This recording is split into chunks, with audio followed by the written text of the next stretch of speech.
Welcome to the Explorers Podcast with Ken Boa.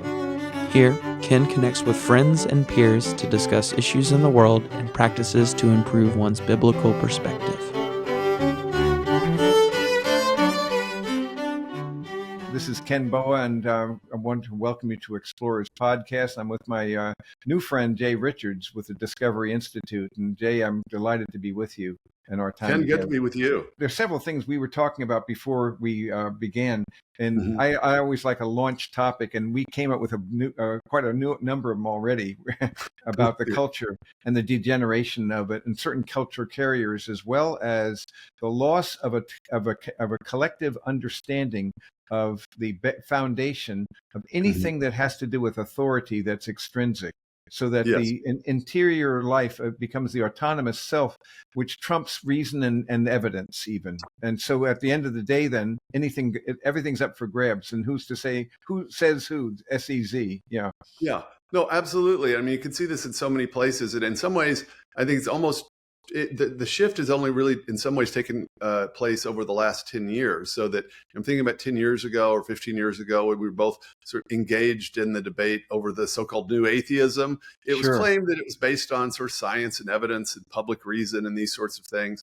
Well, that's disappeared. But what has emerged? Well, these radical so-called critical theories, which are radically postmodern. They're fundamentally anti-rational.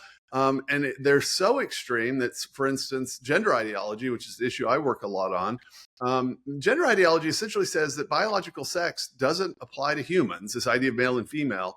But what we really are is this internal sense of gender, this kind of purely subjective internal sense of ourselves detached from our bodies. And they say, well, but what about sex? What about male and female? And the gender ideologues say, oh, well, no, sex doesn't really capture us. It's sex assigned at birth, which is just a social construct.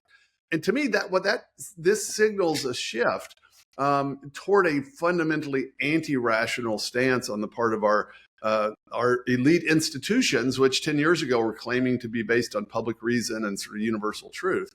That to me, that's both tragic, but I think it's also an opportunity for those of us that believe in the transcendence of truth to defend the real things that people know out here in the world, but are now no longer able to articulate.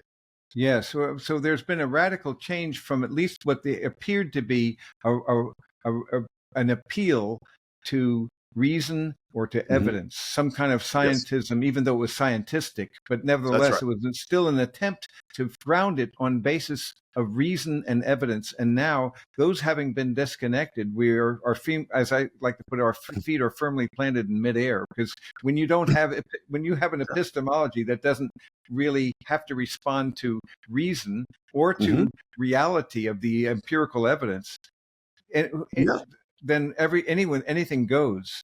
It does. And that's, as you said, scientism is, at least with scientism, there was a belief that maybe somehow empirical evidence was relevant to truth. And so what there really was, though, is that was an extreme narrowing of our capacity for reason without a justification. Because, of course, you can't justify scientism based upon what? The empirical evidence of physics or something. Exactly. And so we're in this weird moment where Jay Richards is retweeting Richard Dawkins, who is at least now defending the reality of biological sex. But at the same time, the crisis happened in part because they so drastically narrowed the capacities of reason in the first place. Yes, there's been such a vast diminishment of the loss of that foundation for reason, rational thought. And I have my own little list of things where you have consequence of critical thought, identity, politics, postmodernity that's contributed to it. But then the idea of people becoming more and more disconnected from any reason because of mediazation. I think I say we become mediaized into cultural imbecility. And then the immersion into dark, doubtful digital spaces with AI and so forth.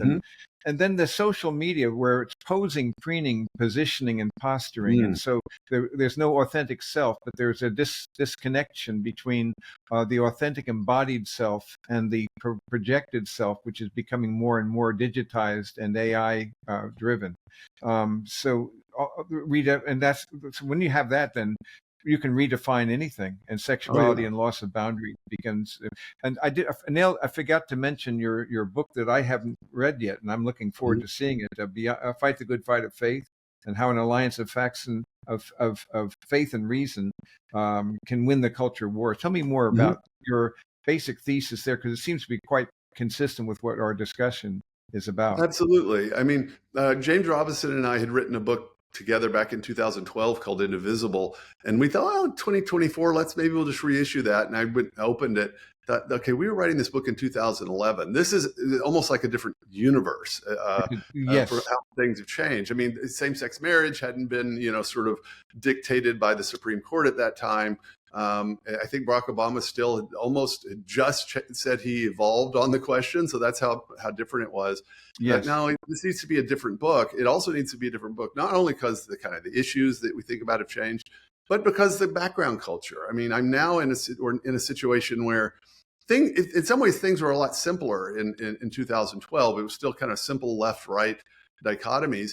But this fight over gender ideology that I mentioned earlier, what I discovered is people that you would not think of, or we would not think of as our allies, are suddenly allies. And so, of course, you're fighting this crazy gender ideology in schools or in medicine, the attack on children's bodies and minds. Okay, so yeah, you're going to have a lot of social conservatives. You're going to have Christians. You're going to have Orthodox Jews. We're going to be working together. That hasn't changed. But you will also have atheist evolutionary biologists. You will have groups that, identify as lesbian. You'll have people that will tell you, well, I was a leftist until day before yesterday, and now I'm a lefugee because it's so deranged that I feel like I have to rethink my friend group. I have to rethink my whole kind of political orientation. And smart folks are like, I need to rethink my metaphysical views of reality because something's gone wrong. Yeah, and so now it leads to strange bedfellows, and so you have new alliances because not everyone's going to buy into with a whole cloth this new redefinition of reality as being a disconnection from any warrant for reality. So that's right. All objective evidences, any truth has been now subjectified into the autonomous self. That's right. It's the autonomous self that's disembodied. That's the thing. Disembodied is a key theme. Yeah, because gender ideology, it's not that they're just sort of old-timey individualists. I mean, it's a kind of weird Gnosticism in which this internal sense of gender, that's who you really are. And it can be incongruent with your body, which means it can be, detachable in some ways. So it's as if no one actually believes this, but it's like there was this demiurge that had a bunch of bodies, or maybe made some bodies and made some souls, and then he accidentally mixed them all up, and so people find themselves in the wrong body. That's such a strange idea. But of course, the people adhering to this they're not Platonists, they're materialists, and so it's very hard to fully make sense of what they're doing. And to me, this is a sign of a kind of fundamentally anti-rational turn in at least sort of the official secular part of our culture. Yes, I see now there are new dimensions. There really is a new thing under the sun. Now, after, as Koheleth would tell us, up until recently, that was the case. But now a new thing has come. And I kind of identified a bunch of processes and wanted to run them by you, and just to see what your thoughts are on them, because my wife Karen and I saw something. I sent an email out to some friends just a few months ago, and I said we saw something the other night that brought us back to the world of the 1980s. So that was the most interesting thing, just to see that. It was evident that serious social cultural problems were being promulgated at that time. We were both surprised to see how minor they appeared in comparison to our contemporary. So the cultural, I can't call it an accelerating cultural diminishment, and so it's actually building up speed. It's an exponential rise, and leading, in my opinion, to a perfect storm combining multiple forces that are unique in human history. And my little list includes some of these things, like, for example, the critical thought, identity, politics, postmodernity. Mediazation, as I call it, into cultural imbecility, where people aren't able to think anymore, but because they don't have independent thoughts. They think that they're being original, but actually, as a consequence, they're just the mooing part of the mooing herd. and Yep. nobody knows who to follow. And then AI and immersion in dark digital spaces and all the implications of that, then the vapidity of social media and just how it's thin and empty. It doesn't produce Mhm. any kind of depth or reality, but rather the projection of false selves. And so it's Yes. so that it's basically posing and preening and posturing and positioning. And then we were just talking together about this collective autism, apathy, amnesia, and anger. And frankly, I find that to be an amazing, just that, stopping there for a moment, Yeah. I believe that we never have in history has there been such a collection.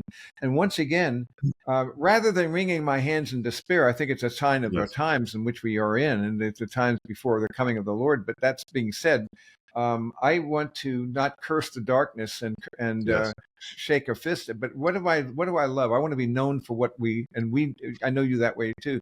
To be known for Mhm. what you love, what you approve, what is beautiful and true and good. And so, going back just quickly, I have to call it collective autism because I don't see Mm. another term where a whole group of people now are not able to relate personally one-on-one, and then Yeah. apathy, amnesia, and then there's also a mindset of yet somehow a victimization that's thrown in with it as well.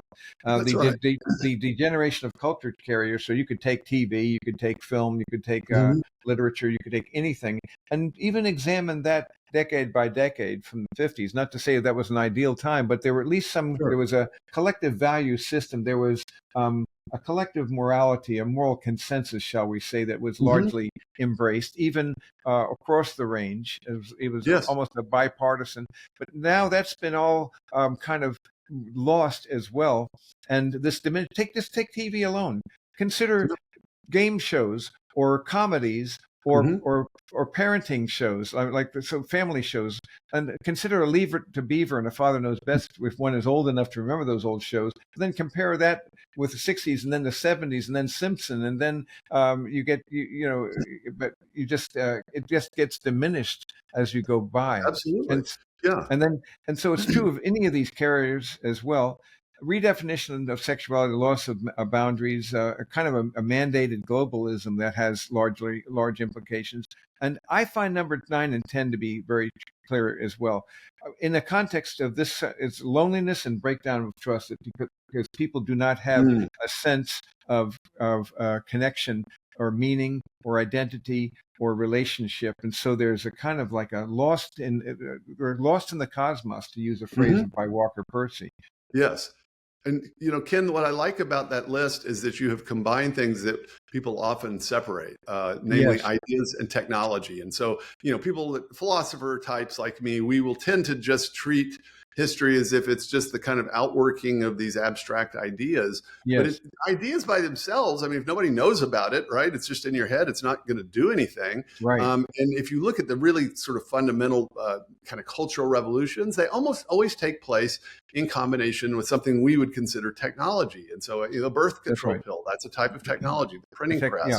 Yeah. Uh-huh. And in our case, in the modern era, yeah, we had TV, but it was not until, it was 2007 when the iPhone was first released. Right. It was 2010, August of 2010, when people generally had access directly to high definition video. So that now, by the time sort of the COVID craziness happened in 2020, a large chunk of the human race had real-time access to 1 billion people around the world at roughly the speed of light. And so we have this massive capacity, as you said, it's sort of exponential amplification, both of ideas for good and for ill, but also social pathologies. I mean, the strange Yes. kind of disembodiedness that especially young people feel, in which they spend so much of their time in a kind of virtual world. It becomes easy, if you could create an avatar online, to imagine that you aren't kind of an intrinsically embodied being. And so you sort of live your life psychically and almost literally in that realm. And you'd think, oh, well, now you have a lot more friends, you have more social connections, but in fact, you don't. You You feel don't more have, alienated and lonely. Yeah, you have thousands of people that don't even know you. You call them Yeah. friends, but there's no relationship. So you're utterly isolated. You're lost in the cosmos. You're digitized, and you're no longer embodied. So you're turning from an embodied self in actual relational context to a disembodied entity that has no actual identity or meaning or direction in one's life. And so all these things, I find it, as I call it, a kind of a perfect storm of multiple forces that mediate and affect and can connect with one another in ways that I think, as I say, have not been seen before. I find it to be absolutely an astonishment to look at when I look at these 10, and frankly, the 9 and 10 are products of the other 8. So, but it seems to me that by seeing these together, some of them are technical and some of them are cultural, some of them are social and so forth. By collecting them together, I see a real disconnect. And that to me is a very big concern. May I throw in another thing that would amplify our message, because it relates to our discussion? I've been thinking about technological revolutions. And, if you look at the human race, and I have a straight line pretty much throughout thousands of years, and I move it up and down to make sure we're still moving. But then it seems to me that the agricultural revolution in the 17th century opened up the door to the industrial revolution of the 18th century. And that industrial revolution then, now you see the curve beginning to shoot up. The electrical, where by the end of the 19th century, cities were being illuminated. And then after that, the nuclear in the early and late 20th century. And then I call it the digital in the 20th century of revolution, and it's going like crazy. And then what I now call the quantum in the 21st century. And so, just think about the implications of AI, quantum computing, and fusion power. And so here's what we have. That's what it looks like. And so you realize, all that time I've been talking and you haven't been seeing. Oh no, you've got the hockey stick exponential curve, and I think that this is exactly right. What's ironic about this, Ken, is of course for a long time I really focused on the connection of ethics and economics, and I've got a version of this talking about basically about wealth production. What this allowed is it allowed billions of people to be alive on the earth, billions of creatures made in the image of God. It allowed entire cultures to emerge from absolute poverty. That is the type of poverty in which you don't even have enough calories, right? That's on the good side. On the other hand, this is the cliche of the best of times and the worst of times. It's also been a vector for pathologies. It's a net loss, as we see, as pathological relationships and so forth are becoming. People have lost a sense of meaning. They don't know where they've come from. They've lost a sense of identity. Who am I? So they're fundamental questions. Where did I come from? Who am I? Why am I here? Where am I going? People aren't asking those questions much, but they don't have an answer to them, and they know they suspect that that's the case. But you're dealing now with the whole idea of meaning. Where do I come from? Am I just the product of an basically an impersonal force? I'm just an object in the universe where I'm a cosmic blip and I'm an episode between two oblivions? Or am I coming from an eternal, infinite wellspring of relationship? And that's the question of meaning. The question of identity, who defines you, Jade? Is it the world or the word? Who gets to define you and me? And then the third question, it relates to my sense of purpose, and that is to say, am I going to embrace a biblical purpose, or am I going to embrace this an earthbound narrative? And then finally, the question of hope. Where am I going? And so, what is my hope in this world? So, to me, it's a huge theme. It is, and Ken, it's funny because it's something we've been working on at the Heritage Foundation, sort of internally for a year and a half, is the crisis of fertility, which is this global situation in which people don't have enough children to replace themselves. And so in the industrial age, that's basically 2.1, which means it's the ratio of women of childbearing age to numbers of kids. So it needs to be slightly more than 2. We're not even managing to do that. And there are countries, places like South Korea, that are at 0.8. And of course, if you're in the policy world, you're trying to think, okay, what kind of policies could we do that could reverse this? Which is one question, but the question is, why does this happen? I mean, part of it happens because you go from the agricultural to the industrial era, and parents don't need farm labor. So that's perfectly understandable. But why do people keep having fewer and fewer children? And you realize that having children is the ultimate act of hope. In the kind of the goodness of the creation and the future. You're sort of voting for this long-term good of children. And short-term sacrifice, and fewer people are willing to do that. And so they just quit having children. And so I really think, okay, it makes sense that you'd worry about the demographic crisis because we're not going to have enough workers paying into Social Security and Medicare. That's a fair worry. But the larger worry is that there's this complete loss of hope that actually so much despair that it overcomes even what you would assume would be kind of natural impulse, which would be to reproduce. But that's where we are. You would suppose that, then the whole idea is that it has a price tag because you have to be willing to sacrifice. And being a parent, it requires sacrifice. And if people do not want to have that, but rather esteem a lifestyle of comfort and ease and what's coming to them, and they then begin to become addicted to certain things, they don't want to give themselves away, especially if they don't have any sense of a future hope. So that's right, and that's where we are. Yeah, and so when you get like Italy, 1.3% replacement, so you're going to have in 50 years, it's going to be a different world altogether in all those countries. That's right. But you notice though it's all accelerating, and all these things these ideologies are now kind of converging together, and there, as I say before, a perfect storm where various disparate components and technologies and social ills are actually amplifying one another, even because they're concurrent processes, which is an intriguing it really is.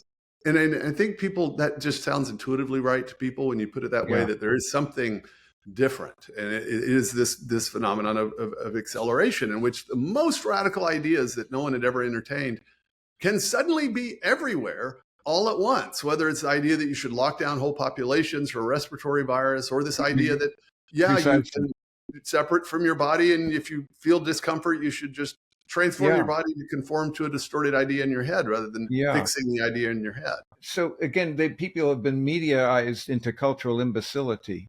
I can't hear you because. I'm sorry. There was a freeze. Sometimes I lose. You freeze, and I don't know why. Yeah, that happened on my end too. Did it? Yeah, I'm sorry about that. Yeah, it's been happening. We'll see what we can do with this, but the idea of the world as a process of a kind of like being mediaized into fundamental collective imbecility. For example, when in the history of humanity have we ever quarantined the healthy? Yeah. It was no one's been dumb enough to do that. And now people are being educated into that realm of imbecility because they are not, they don't have any common sense or any reason. And so it's now become a power issue in the holding back of truth, and it becomes something for power, and hyperphobia, media-driven hyperphobia produces that as well. Yeah. Absolutely. And, it's funny because this can cause people despair, but I also think that in some ways it's a sign of grace, because I think God is allowing us to see where things are going more clearly than, say, in the 1960s. If you think of the 60s as when the sexual revolution really got going, people were able to fool themselves. Oh, this is going to mean I'm free and I'm not oppressed and I'm getting to enjoy life, and all this kind of stuff is all an illusion. Well, now sexual revolution has led to us sterilizing children in the name of gender affirming care. And so if you thought sexual revolution was about elevating sex, it's actually about debasing and destroying it. And now that's sort of here for everyone to see. Yes, it's a loss of relationship, and it's just a technique. Everything is technique and driven by a kind of a calculus, basically a hedonistic calculus that becomes self-centered. So the loss of an other-centered basis and that was the basis for the willingness to sacrifice, as you say, for a future hope, that there would be an intergenerational transmission of wisdom and having a long-term perspective in this short earthbound existence. Yeah, absolutely. And so then I guess the question is for people of faith to take this stuff seriously, what do we do? One, how do we reach the culture that's in this state? But also, how do we maintain, if you're having children, I'm constantly having to talk to young parents who say, okay, what do I do to keep my kids from being exposed to this? And that's a very serious question. But I do think that's also an opportunity. I mean, it's sad, but look, if you're a serious Christian and you're homeschooling your kids, or you're sending your kids to a small liberal arts, great book school where they're learning to analyze text and they're just learning to have a long attention span, they're going to be in some ways fundamentally different from the poor kids that are not having that opportunity. Because I often tell my daughters growing up, look, if you can just pay attention and have an attention span and not say like every other word, you're gonna be better off than like 95% of your peers. The threshold is really quite low. It gets lower and lower. Just the fundamental common sense is being driven out of people, and it seems to be the multiplication of imbecility through educational systems that disconnect them from narratives of authority, but rather become power, so that identity politics then trumps reality and everything else of that sort as well. We were talking together about this little chart that I was part of a sequence of thoughts, and that the three needs for our time, beauty, narrative, and authenticity, seem to me to be, I have a suspicion that that's going to be relating to the fight the good fight, because you're looking at the three things that people so desperately need. They need true beauty, not the ugliness, the uglification of everything. Now, do you see that Peggy Noonan article about the uglification of everything? It's really intriguing. But then they also need narrative. They need a real story that's compelling, that uses their imagination, because people's imaginations are being thinned. And then they don't want enough. They don't long for enough. They don't have enough of an aspiration. And so as a consequence, they sell themselves out too cheaply. But then third, this need for authenticity. And again, not the posing, preening, positioning, and posturing of social media, but actually the cultivation of an authentic self. Absolutely. Yeah. And I'm glad that you connect truth and narrative, because of course everyone's used to the sort of narrative, the stories, right? We're all captured by stories. What we want is a story that's actually embedded in reality. And that's right. We have to constantly figure out, okay, how do we present the stories of these truths in ways that connect to people, but that also are anchored in truth? It's not like they're poll tested to see, okay, what you like, but how best do I tell the story of reality and salvation history and anchor it to reality, because this is exactly what people want. Beauty, I think, in some ways is the kind of touchstone, because in some ways people can be, sort of educated out of their common sense. But people still kind of intuitively know beauty. And I think of this because we live in the DC area. You go to the Museum of Natural History and just wander the halls, and you've got a separate museum, sort of where the modern art is. It's a separate building that you can get to under the ground. There's sections of the museum, the modern section, where you've got, first of all, frankly, hideous and kind of anti-human art, and there's almost no one there. No one, if they freely choose, they're not there. They are in the medieval and the Renaissance and the early Impressionists. That's where everybody is. That's where everyone is. Yeah, because people know better. They have a real sense. They know when a thing is beautiful, because it has all those qualities. In fact, we were talking about this, the response of that there's something that has a claritas, radiance, that there's a radiant, a richness, a depth of beauty, and it's proportionate. There's the nature of a flower. I was just looking at a hibiscus, and the symmetries and it's almost beyond imagination. The stigma and the style, and then the integritas, the wholeness of putting it together. And so the beauty, truth, and goodness, we know, because we cannot eradicate the imago Dei. And that's why, as you well know, and I'm sure you developed this a lot in your book, is that the non-believer cannot live in a manner that's consistent with the logical implications of a non-theistic assumption. And so therefore they live therefore better than their worldview. They must. And that's what I say, like, if every human is in fact made in the image of God, fully material and fully spiritual, right? The dust of the earth and the breath of God. So that's just true about what you are as a human. You might have a worldview that denies that, but you have direct experience of that's false. And so you're always going to end up in that situation where you're kind of metaphysically schizophrenic. I mean, we see this with the gender ideologues, who are sort of officially materialists, but also believe there's this sort of internal gender soul, which doesn't make any sense in their categories, but that's what you end up with. You're either going to hold the truth together of the human person, or you're going to fragment it, and you're going to have parts of it, but it's really not going to ever make any sense together. Yes, that's correct. So there's a holistic understanding that it requires a top-down narrative rather than a bottom-up. So reductionism will never be able to manage it, because the hierarchy of meaning is always at the top apprehends the lower, but the lower never can grasp the the upper. And so a physicalist account of anything is going to be inadequate. That's right. And that's actually, if I were going to boil this down to one thing, it's probably that. I mean, this is the arguments in intelligent design versus materialism. That's really what they're about. Are we going to understand things from the top down so that the higher levels constrain and make sense of the lower? It's not like, okay, if an organism is more than chemistry, it doesn't follow that chemistry is not relevant. It's just that you're never going to get to biology from chemistry. You're never going to get. No, you'll never get there. There's a hierarchy of meaning.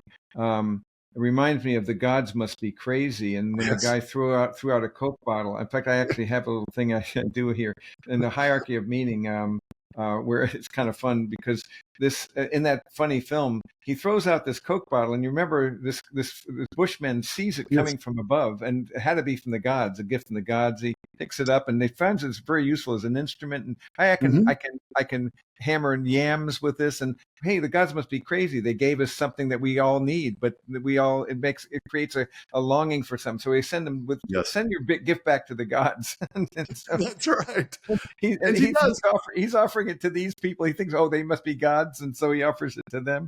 But eventually, he manages to throw it off the end of the world, which is a funny theme, isn't it? It is. That idea. But my point is this: imagine that Coke bottle instead were a New Testament.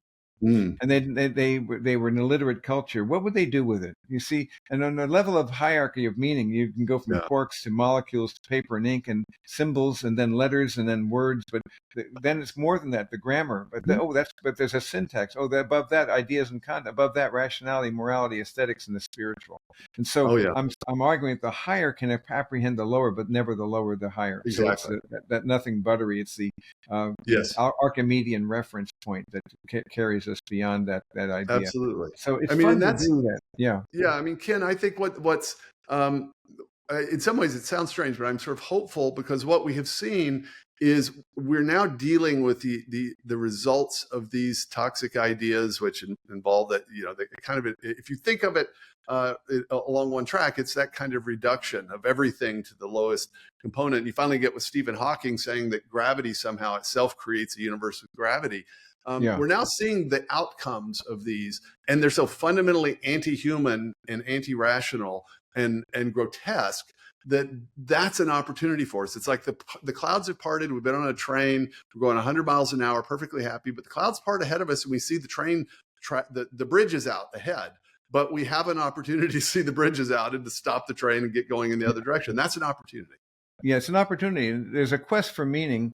And the whole notion, though, is whether even when you find a higher meaning, will people respond to it? Because there's a stubbornness as well. As you know, the whole the neo-Darwinian thesis is being increasingly discredited by the elegance and complexity, and growing so because of the technology and science, which is pointing beyond itself to a designer. But my strong suspicion is that people, as C.S. Lewis predicted, will become materialist magicians, by which they have, as Francis Schaeffer said, an upper story and a lower story, and they take a mystical leap into the upper story. But at the end of the day, though, because they don't have any basis for their dark materialistic assumptions, they have to live better than that. So my view is that the next scientific revolution will not be back to theism, but some kind of panentheism at best, or some Gaianism, so that the consciousness will be reduced to the substrate of the of particles. Yeah, so, I mean, you see this in strong AI and transhumanism, in which on the one hand it's super reductionist, but on the other hand, there's talk of sort of uploading ourselves to new, more durable hardware. But what are you uploading if we're just sort of blind atoms colliding with atoms? And the reality is that I think what we need is a philosophy of nature that actually integrates this reality and takes seriously the kind of top-down reality of these levels, as opposed to just a sort of arbitrary leap in which we really kind of stay materialists, but we have some kind of mystical thing over here that doesn't do it. And the reason for the mystical is because there's a need for some kind of nexus of meaning. So you have to have something that's transcendent, something bigger than us. But the interesting combination is you have your cake and you can eat it too, when you actually have the warm fuzzies of transcendence, but there's no one accountable to that. It's not personal. So that's right. Even though we all admit that the most important thing about relationships, and that's true of the atheists as well, is relationships at the end of of the day. But they don't want ultimate reality to be a personal being, because then they're morally accountable. Yeah, and I mean, the philosopher Thomas Nagel was classic. He had a Precisely. wonderful book in 2012, Mind and Cosmos, in which he said, "Look, this neo-Darwinian reductionism is almost wholly false." But he was already on the record that he didn't really want the world to be such that there's this personal God. Because I mean, everybody knows this, right? It's like he might tell you what to do and tell you that you're living your life in the wrong way. It's much better to have a kind of vague spiritual force that doesn't, exactly so moral reality. Yeah, he's harmless. You see, everybody's fine. But at the end of the day, though, we know, and we lie because we know relationships. We all admit it. That's at the end of the day, a personal encounter with a real person, which means the vulnerability of pain and rejection and misunderstanding as well, because it involves that. But people want to back out from that, and it's again an autocentric, egocentric notion. But then they became brains and vats, because to me, the uploading of yourself is no better than the whole phenomenon of that hideous strength, where you have this disembodied head. And what would that be like to be in a collective whole? That's a horror. It's a cosmic annihilation that's terrifying to me. It really is. No relationship. I always tell people, everybody knows about 1984 and Brave New World, but they need to read That Hideous Strength alongside it, because Lewis anticipated this part of. He saw that coming. People, you think that you want to be uploaded into that? You kidding me? Because then you have this disembodied brain. You're not an active agent. You're part of a collective whole. You've been annihilated, and it's a hideous thought. But the idea of relationships, though, are where there's an I thou, and the communication and the communion. But here's the problem with that. Even though we admit we want relationships, let's be honest. If ultimate reality is personal, then if he's the source of beauty, then he will reveal ugliness. If he's the source of truth, he will reveal error. If he's the wellspring of goodness, he will reveal evil. And we don't want, it's like rats in the cellar, as Lewis put it. Yeah, we don't want that. I mean, we want relationship, but we want them on our own terms. And of course, if the ultimate person, right, is the source of all these things, then the relevant terms are going to be that person. It's not going to be ours. It's not going to be ours. And that's what we don't want, the autonomous self. And so it's the fundamental mystery that only the scriptures can encompass, in that mysterious idea of the one who knows us best, loves us most, and that the inspired word reveals that the infinite word becomes the incarnate word. Now that to me is an incredible thought. And why did he become the incarnate word? Because he could become the indwelling word. He wants us, even though, what did we add to the equation? And you understand that's the grace of God. That's right. I mean, it's not like God needed us. He didn't need to create the universe out of a deficiency. He created the universe, created the world. He created us out of loves. And that's the central story. Yeah, that's the central story. And that the God who holds the cosmos together, you'd have never known this from the general revelation of God in his first book, but in the second book, in the book of the Bible, that beauty of the fallen, even though fallen, points to the truth that you could never know on your own, that the one who holds the cosmos together is the love of your soul, and that he became incarnate specifically not to be served, but to serve and give his life as a ransom, so that he could purchase you as the sacred romancer of your soul, who woos you, purchases you, pursues you, and provides for you, his beloved. That's the best story there is. Oh, it's absolutely. And in some ways, I think that's going to be a story that, where all of us Christians are talking about this becoming a post-Christian world and all these things, all of which is true. We're not going to return to pre-Christian paganism, because we can't do that, because Christianity has existed. But I really do, as dark as all of this can seem, I do think that the contrast becomes more and more obvious to lots of people. I mean, I can tell you, when the debates seem sort of trivial to people, no one changes their view of reality over a disagreement over broadband regulation or something like that. But when you suddenly say, okay, biology isn't a real thing, and this males and females, that's not a real thing. Any parent or any person just still in command of their senses knows something really crazy and deranged has happened culturally. And it's not just in an isolated pocket. It's a global phenomenon. I mean, the agencies at the UN are pushing this stuff. Anyone with that kind of a scintilla of awareness realizes, okay, something very serious has happened. And I think that's an opportunity for us. It's an opportunity, and it's so again not wringing your hands and cursing the darkness, but That's right. being known for what you love rather than what you're opposed to. But at the same Yes. time, what you love will reveal what you hate, and Absolutely. but you have an authority and a stance of a moral, not only connectedness to reality that others do not have, a biology where instead of ideology trumping biology, we're basing our ideology on what reality is, but also a sense of common sense and the embodied life that this is embracing is that the goodness of the created order. Yeah, I mean, I said the kind of ultimate irony. I mean, Ken, I spend a lot of time just defending the reality of sex as a biological category, and I thought, Yeah, this is crazy. But we're in a moment where the Orthodox Christians are the ones defending the goodness of sex, rightly defined in the public square. How things have that's right. changed. Yeah, it has completely changed. So these are exciting days to live. I mean, it's extraordinary, and as we can see in front of us, the whole rate of change itself is changing, and so it keeps accelerating. And when if next time we talk, suppose we were to discuss this a year from now, who could even guess or predict or understand this dopamine addicted culture, this addictive culture is becoming. But again, God is bigger than that. He has we're part of a narrative that looks like a tragedy right now, but the fourth act is about to begin. But even now, we can live in this darkness, in this present darkness, with the power of the age to come. Amen. Thank you for being a part of the Explorers podcast. Please like and subscribe, and we'll see you next time.